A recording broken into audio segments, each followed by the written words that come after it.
Hi, welcome to this Future Music tutorial video. Here we're going to show you how to glue together and liven up electronic beats with flavoursome bus treatments. So to start, here's this basic drum and bass beat. It's sounding pretty dry. First up, to unify the bare sounding drum groove, we've sent all of our individual drum parts to an aux return containing a Lexicon Reverb plugin. What this does is instantly add some ambient wash and fills in the gap between the hits. It makes quite a big difference, as you can hear.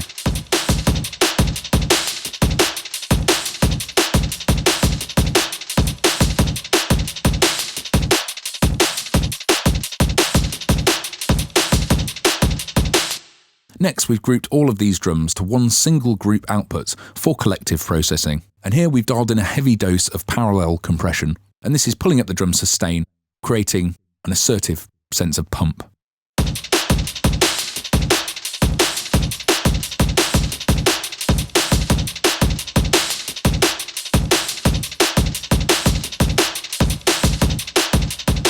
After that, we've strapped this vibey limiter over the entire drum group.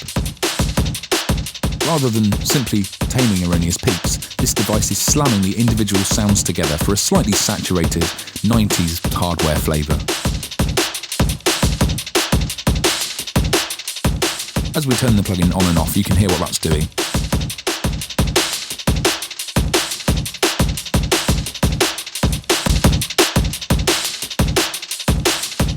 It's quite subtle, but effective. Once you've got drum bus processing like this set up, this can alter the balance of certain elements or just highlight some problems in the actual individual components. So now we're going to go back and tweak the individual elements a bit. So for a touch more fatness, we'll boost the fundamental frequency of the kick, just here, with EQ. And then we're going to head in and do the same to the snare.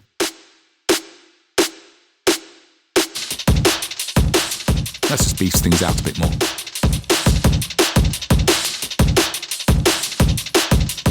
This clap layer in the beat is a little bit dull as well.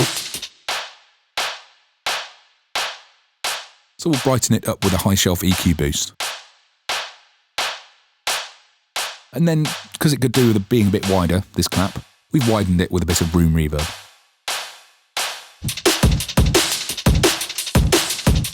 And that's about it for now. Obviously the beat's on its own, it's not in the context of the track, so it's quite good to prepare ahead for the writing stage and prepare some creative bus processing for breakdowns, intros, edits, that kind of thing.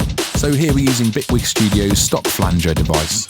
And when we turn it on, it just switches the beats into this weird ringing chiptune kind of wash of feedback.